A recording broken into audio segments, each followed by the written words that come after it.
नमस्कार दोस्तों, target with FT आप सबका स्वागत है। आज हम लोग 18 मार्च 2021 के कुछ महत्वपूर्ण करंट अफेयर्स को देखने का प्रयास करेंगे। तो चलिए देखते हैं पहला प्रश्न क्या है। भारत और मालदीव के बीच खेल एवं युवा मामलों के क्षेत्र में MOU मेमोरेंडम ऑफ अंडरस्टैंडिंग पर हस्ताक्षर को मंजूरी दिया गया है।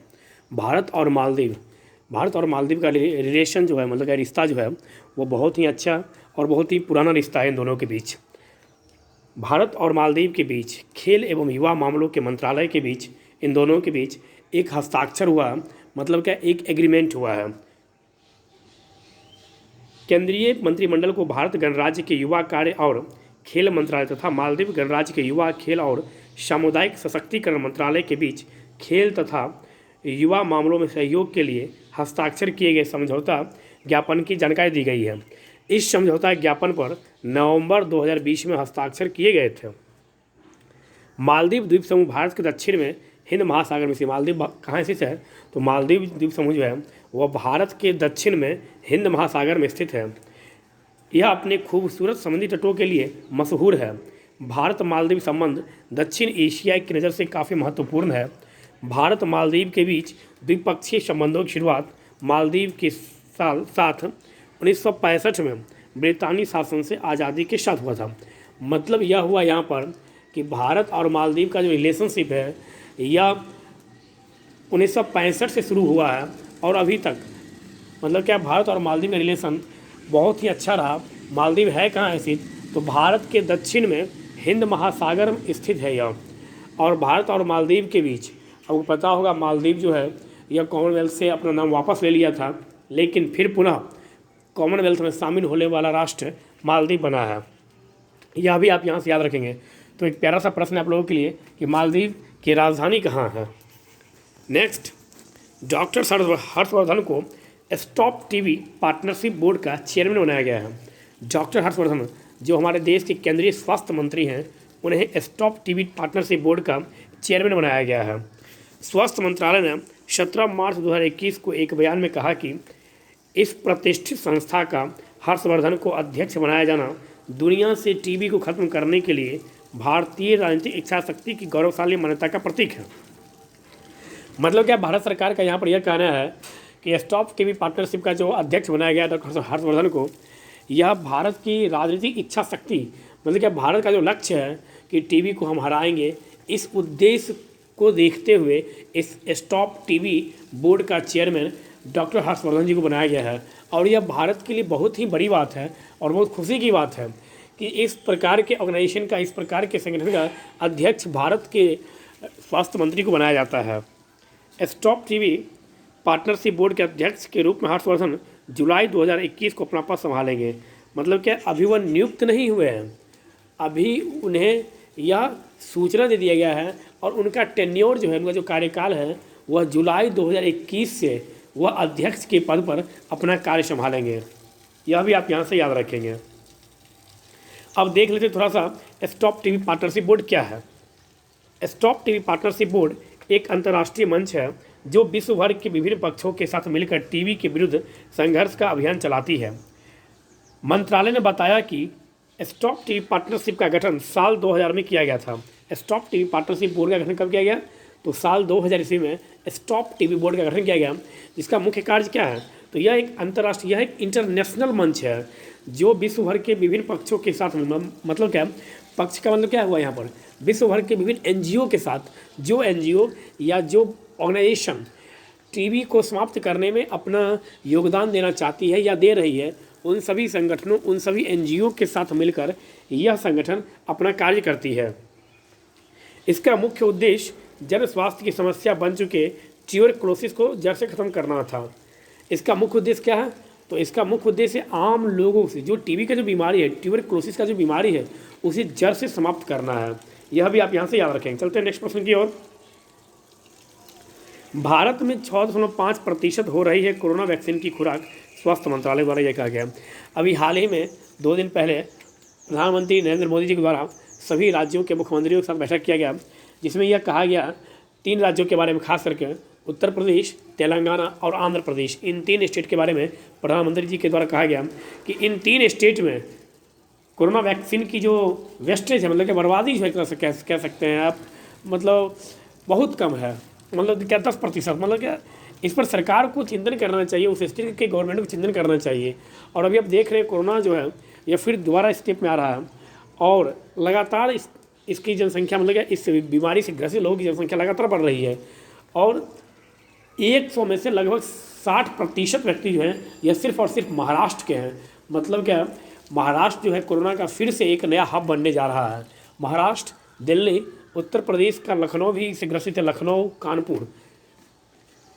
लेकिन इसको रोकने के लिए लगातार सरकार प्रयासरत है, और यह कहा जा रहा है कि यदि इस वर्ष, मतलब क्या 2021 में यदि इस पर सही से अभी शुरुआती तौर पर यदि कंट्रोल नहीं लगाया जाता है, तो आगे चलकर इसका जो परिणाम है वह 2020 की तुलना में अत्यधिक भयावह होगी, और अत्यधिक भयावह देखने को मिलेगी।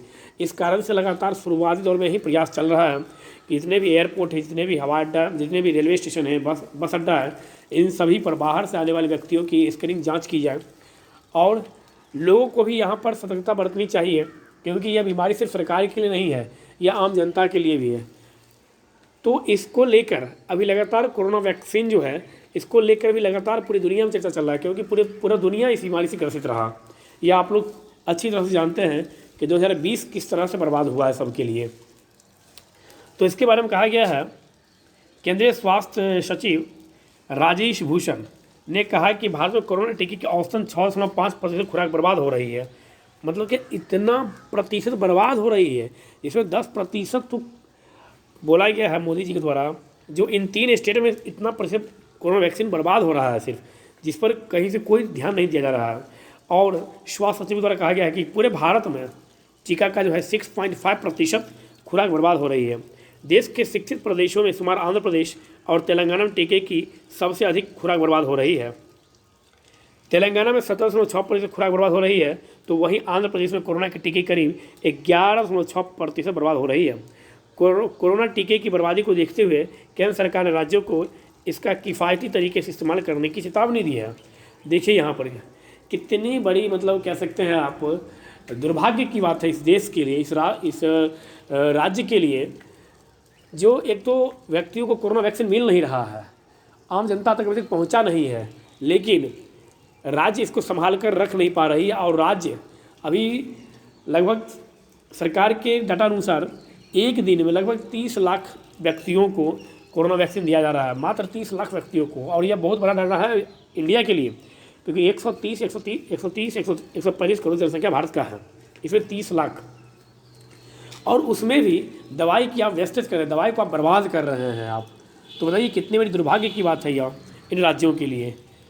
तो इस पर ध्यान देने के लिए सरकार ने कहा है कि आप एक कमेटी का गठन करो, जो डे टू डे इवनिंग में, मतलब क्या प्रत्येक दिन उस जितना भी कोरोना वैक्सीन है, जितना भी आपके पास दवा उपलब्ध है, उसका पूरा डाटा तैयार करें, और यह देखें कि आज कितना ख़त्म हुआ है और कल कितना है। मतलब इस तरह से यदि रोज़ उस पर समीक्षा होगा, तो दवाई की जो वेस्टेज जो है, जो बर्बादी जो है, वह कम होने की पूरी संभावना रहेगी। और इस पर सरकार को भी एक ठोस कदम उठाना चाहिए। ऐसा नहीं कि देखिए इससे प्रभाव किस पे पड़ रहा है, आम जनता पर। यदि आज लॉकडाउन की स्थिति कुछ राज्यों में चल रही है, जैसे महाराष्ट्र में, राजस्थान में, पंजाब में, मध्य प्रदेश में, तो इससे प्रभावित कौन होगा? आम जनता, आम लोगों को प्रभाव पड़ेगा इससे। तो इस कारण से इस पर सरकार को ध्यान देना चाहिए, यही बात इसमें कहा गया है। नेक्स्ट, तंजानिया के राष्ट्रपति जॉन मैगुफूली का निधन हो गया। तंजानिया की राजधानी कहाँ है? डोडोमा, मुद्रा क्या है? शिलिंग। तंजानिया के राष्ट्रपति जॉन मैगुफूली का हाल ही में निधन हो गया। वे 61 साल के थे। तंजानिया के उपराष्ट्रपति सामिया सुलू हसन ने 17 मार्च 2021 को इस बात की जानकारी दी। तंजानिया के उपराष्ट्रपति कौन है? तो सामिया सुलू हसन ने 17 मार्च 2021 को यह बताया कि तंजानिया के राष्ट्रपति का निधन हो गया। आशंका जताई जा रही है कि राष्ट्रपति कोरोना संक्रमित थे। अब बताइए, कोरोना से पूरा वर्ल्ड ग्रसित है, इससे सिर्फ एक प्यारा भारत ही नहीं, पूरा विश्व इससे ग्रसित है। और यहाँ पर तंजानिया के जो राष्ट्रपति मरे हैं, जिनका निधन हुआ है, उनके संबंध में भी यह कहा जा रहा है कि वह अभी कोरोना से ही संक्रमित थे। हालांकि अभी इसकी सरकारी पुष्टि नहीं हुई है। तंजानिया के संविधान के अनुसार 61 साल के उपराष्ट्रपति हसन राष्ट्रपति के बचे हुए 5 साल के कार्यकाल के पद संभालेगी। मतलब क्या है, तंजानिया के राष्ट्रपति जैसे इनका निधन हुआ तो उस मतलब उनके स्थान उपराष्ट्रपति महोदय जो वर्तमान में है वो वहाँ पर राष्ट्रपति बन जाएंगे। बीते साल चुनाव जीतने के बाद मगुफली का यह दूसरा कार्यकाल था। हसन पूर्वी अफ्रीकी राष्ट्र की पहली महिला राष्ट्रपति होगी। उन्होंने ब्रिटेन से शिक्षा हासिल की है। तो आपसे यहाँ से एक प्रश्न और बन सकता है, जो तंजानिया के वर्तमान राष्ट्रपति या तंजानिया की पहली महिला राष्ट्रपति कौन है, या अभी हाल ही में तंजानिया के किस राष्ट्रपति का निधन हुआ है, या निम्नलिखित में से मगुफली किस देश के राष्ट्रपति थे जिनका हाल ही में निधन हो गया है। तो वह किसी भी तरह से वो आपसे एग्जाम में क्वेश्चन को पूछ सकता है, वो तो आप याद रखेंगे यहाँ तंजानिया। नेक्स्ट, भवानी देवी ने रचा इतिहास, ऐसा करने वाली भारतीय महिला बनी हुआ पहली महिला। भवानी देवी ने समायोजित आधिकारिक रैंकिंग AOR के आधार पर ओलंपिक क्वालिफिकेशन हासिल किया। भवानी देवी अंतर्राष्ट्रीय तलवारबाजी प्रतियोगिता में स्वर्ण पदक जीतने वाली पहली भारतीय महिला भी है। पहली भारतीय महिला, तो यह तो आपको याद रखना ही होगा। जो पहली होती है वो तो हर हाल में एग्जाम पूछा जाता है। तो पहली तलवारबाजी महिला कौन है, तो आप यहाँ से याद रखेंगे भवानी देवी, जिन्हें ओलंपिक में आपको पता होगा टोक्यो ओलंपिक 2020 में होने वाला था, लेकिन अब नहीं हुआ। कारण क्या, तो कोरोना के कारण स्थगित करना पड़ा। यह भी आप यहाँ से याद रखेंगे। कोरोना के कारण बहुत सारा खेल, बहुत सारा गेम, पूरा दुनिया ही अस्त व्यस्त हो गया था। नेक्स्ट, सिंगापुर ने दुनिया का सबसे बड़ा तैरता हुआ सौर फॉर्म बनाने की घोषणा की। सिंगापुर ने दुनिया का सबसे बड़ा तैरता हुआ सौर फॉर्म बनाने की घोषणा की है। सिंगापुर एशिया में सबसे बड़ी प्रति व्यक्ति कार्बन डाइऑक्साइड उत्सर्जकों में से एक है। सिंगापुर जो है वह सबसे बड़ा तैरता हुआ सौर फॉर्म बनाने की घोषणा की। तो यहाँ से एग्जाम सीधा प्रश्न पूछा जा सकता है कि निम्नलिखित में से किस देश ने भी हाल ही में किस देश ने दुनिया का सबसे बड़ा तैरता हुआ सौर फॉर्म बनाने की घोषणा की। China, Japan, Singapore, America. Right answer Singapore. Next, केंद्रीय रेल मंत्री पीयूष गोयल जी ने जम्मू कश्मीर में चिनाब नदी पर विश्व का सबसे ऊंचा रेल पुल अपने निर्माण के अंतिम चरण पर, मतलब कि केंद्रीय रेल मंत्री पीयूष गोयल जी ने यह सूचना किया है, मतलब कि यह जानकारी दी है कि जम्मू कश्मीर में चिनाब नदी पर विश्व का सबसे ऊंचा रेल पुल जो बन रहा है उसका निर्माण जो है वो अपने अंतिम चरण में है। जम्मू कश्मीर के रियासी जिले में बनाया जा रहा यह रेलवे पुल नदी तल से 359 मीटर ऊंचा होगा और पेरिस के सुप्रसिद्ध आईफिल टावर से भी 30 मीटर ऊंचा होगा। बताइए कितनी ऊंचाई पर यह पुल होगी। आईफिल टावर की ऊंचाई से भी 30 मीटर अधिक होगा और नदी तल से 359 मीटर। यह तो किस नदी बनाया जा रहा है, तो चिनाब नदी। कहाँ बनाया जा रहा है, जम्मू एंड कश्मीर में। यह भी आप यहाँ से याद रखेंगे। गुजरात के नर्मदा जिले के केवडिया में स्थित statue of unity, statue of unity मतलब क्या, पटेल बाबू का यह जो स्टैच्यू ऑफ यूनिटी बनाया गया सरदार वल्लभ भाई पटेल। सरदार वल्लभ भाई पटेल का मतलब क्या, लौह पुरुष आप कह सकते हैं। लौह पुरुष और देसी रियासतों को मिलाने में अहम योगदान सरदार वल्लभ भाई पटेल का था। यह भी आप यहाँ से याद रखेंगे। और संविधान सभा में प्रांतीय समिति के अध्यक्ष भी सरदार वल्लभ भाई पटेल ही थे। और पहले गृह मंत्री, फर्स्ट होम मिनिस्टर इंडिया के कौन थे, तो सरदार वल्लभ भाई पटेल ही थे। यह भी आप यहाँ से याद रखेंगे। तो यह कह क्या रहा है, केवडिया के नर्मदा जिले में स्थित स्टैच्यू ऑफ यूनिटी वर्ष 2018 में जो इसका उद्घाटन हुआ था, उद्घाटन से अब तक को देखने वाले पर्यटकों की संख्या 50 लाख से अधिक हो चुकी है। मतलब स्टैच्यू ऑफ यूनिटी को आज तक, मतलब 17 मार्च तक लगभग 50 लाख व्यक्ति इसको मतलब कि एक तरह से विजिट किए हैं, इसको देखने के लिए आए हैं। विदेश हो, इंडिया हो, सभी कंट्री से मिलकर। स्टैच्यू ऑफ यूनिटी का निर्माण सरदार वल्लभ भाई पटेल के सम्मान में किया गया है। स्वतंत्र भारत में 560 जैसी रियासतों को एकजुट करने का श्रेय सरदार वल्लभ भाई पटेल को दिया जाता है। इसलिए इसे या इस प्रतिमा को स्टैच्यू ऑफ यूनिटी कहा जाता है। और पटेल बाबू का जन्मदिन 31 अक्टूबर को मनाया जाता है। यह भी आप यहाँ से याद रखेंगे।